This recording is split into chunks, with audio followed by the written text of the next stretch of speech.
Chapter 1. The Witness. You are not who you think you are. In the ancient kingdom of Mithila, a remarkable scene unfolds in the royal court. The most powerful man in the land sits on the floor, not on his throne, not beside his ministers, but at the feet of a young sage.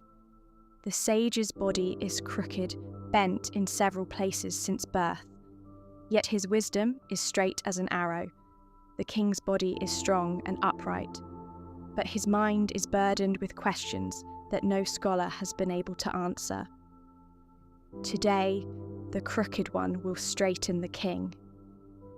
King Janaka folds his hands and bows deeply. The court falls silent. Even the rustling of silk garments fades into stillness. A king who commands armies now speaks with the humility of a seeker. Gurudev, for many years I have ruled this kingdom. I have consulted wise ministers. I have studied sacred scriptures. I have performed rituals and sacrifices.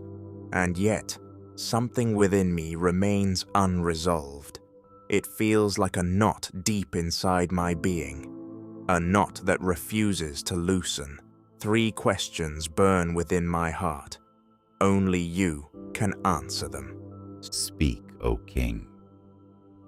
A question asked with sincerity is already half the answer. Janaka lifts his head. His eyes carry the intensity of a man who has searched everywhere and found nothing that satisfies. My first question is this: how does one attain true knowledge? Not knowledge from books. I have libraries full of that. Not intellectual understanding. My scholars can debate endlessly about philosophy, but I seek something else. I seek that direct, unshakable knowledge that transforms a person completely. How does one obtain such knowledge? And your second question? How does liberation come? I feel bound, Gurudev, bound to this body that ages and weakens, bound to a restless mind that never seems to be at peace, bound to this kingdom that constantly demands my attention. Sometimes, during meditation, I glimpse a sense of freedom, but it disappears as quickly as it comes. So tell me, does liberation come suddenly or slowly? Is it something that must be earned or something that is given? And your third question? How is renunciation achieved? I see monks who have renounced everything, yet some seem more attached than merchants. And here I sit upon a throne surrounded by luxury, yet something inside me has already begun to let go. So what truly is renunciation? Is it giving up things outside, or is it something deeper? Janaka looks down at his royal robes. Then he looks at the simple cloth worn by Ashtavakra. Knowledge, liberation, renunciation. They feel like 3 doors leading to the same room, but I cannot find the key. Teach me, O Master. Ashtavakra leans slightly forward. Despite his twisted body, there is an unmistakable dignity in his presence. Janaka, you have asked beautifully. These 3 questions are indeed one, and I will answer you in a way even a child could understand. Listen carefully. If you desire liberation, treat the objects of the senses as poison, and cultivate forgiveness, simplicity, kindness, contentment, and truth as nectar. Forgiveness, kindness, truth. These sound like moral virtues.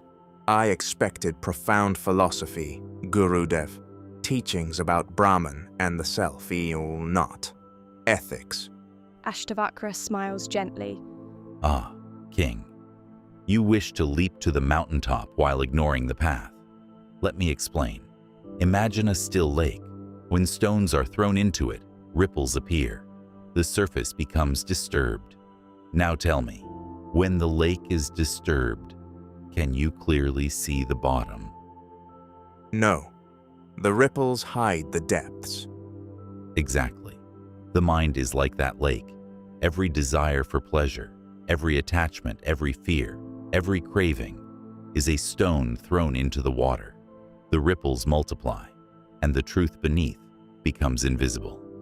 That is why I say, treat sense objects like poison, not because they are evil, but because they disturb the mind. A peaceful mind reflects truth. A restless mind distorts it. Janaka listens carefully. Something within him begins to shift. So knowledge is not something we gain, but something that becomes visible when the mind becomes still? Exactly. Knowledge is not created, it is uncovered. Like the bottom of the lake, always there, only hidden by ripples. Ashtavakra slowly points toward the open sky beyond the palace walls. Look at the sky, O king. Clouds pass across it. Dark clouds, bright clouds, storm clouds. Yet the sky itself remains untouched. In the same way, thoughts pass through the mind. Emotions arise and fade. Pleasure comes. Pain goes. But you are not these clouds. You are the sky, the silent witness in which all experiences appear. The witness. Yes. To attain freedom, know yourself as the witness of everything. You are not the earth, not water, not fire, not air, not even space. You are the consciousness that observes them all. But Gurudev, my body is made of these elements. How can I not be them? Let me give you an example. Imagine a clay pot. Inside the pot there is space. Outside the pot there is space. When the pot breaks, does the space inside disappear? No. It simply merges with the space outside. Exactly. The body is like the pot. Consciousness is like space. The body appears to contain consciousness, but in truth, consciousness contains the body. Janaka sits very still. The words begin to penetrate deeply. Let me show you another illusion. Imagine walking at twilight. You see something on the ground. It looks like a snake. Your heart begins to race. Fear fills your mind. But when a lamp is brought closer, you see clearly. It was never a snake. It was only a rope. Tell me, Janaka, did the rope ever become a snake? No, Gurudev. The snake existed only in my imagination. Exactly. Ignorance created the snake. Knowledge revealed the rope. In the same way, ignorance makes you believe, I am the body. I am the mind. But when knowledge dawns, you see clearly, you were always the self. Janaka closes his eyes.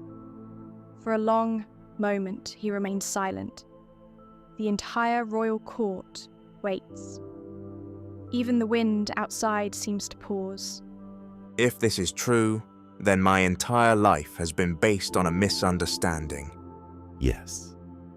And there is another misunderstanding even deeper.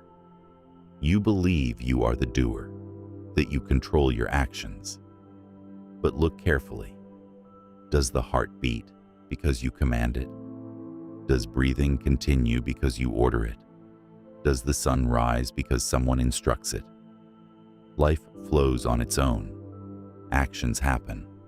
Thoughts arise. But the idea, I am the doer, is only a thought. Then who am I? You are the awareness in which all of this happens. Imagine watching a movie.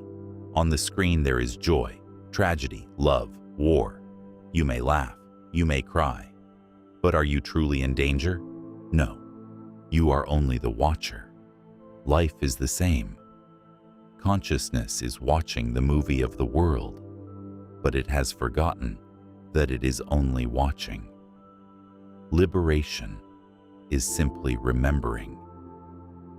A deep silence fills the hall. Janaka's breathing slows. Something within him begins to loosen. All my life, I searched for freedom. In scriptures, in meditation, in duties and responsibilities. Yet the one who searched was always free. Yes, O King. You have always been free. Your only bondage was believing you were bound.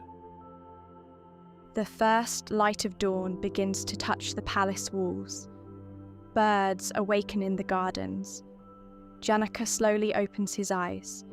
His face is peaceful, luminous. And so the first teaching of sage Ashtavakra was given. The crooked sage had straightened the king's vision. The king who rose from that conversation was not the same man who had asked the questions. Before, he believed he was a wave struggling in the ocean of life. Now, he knew. He was the ocean itself. The teaching of Ashtavakra is simple. You are not the body. You are not the restless mind. You are the silent awareness in which body and mind appear. Unborn, unchanging, eternal. And the moment you recognize this, the search ends. And so, in the silent halls of Mithila, King Janaka received a truth that would change his life forever. He had come seeking knowledge, but what he discovered was something far deeper. He discovered that the freedom he longed for had always been within him, not in the future, not somewhere else, but here, in the silent awareness that witnesses everything.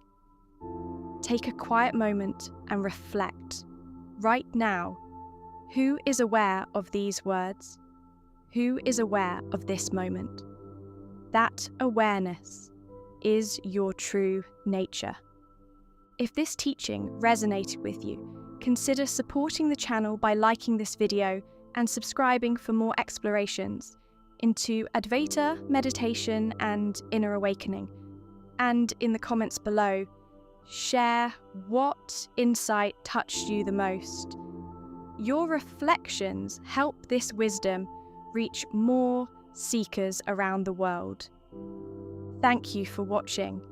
May peace, clarity, and awareness guide your path. Until the next video, Om Shanti, Shanti, Shanti. End of Chapter 1.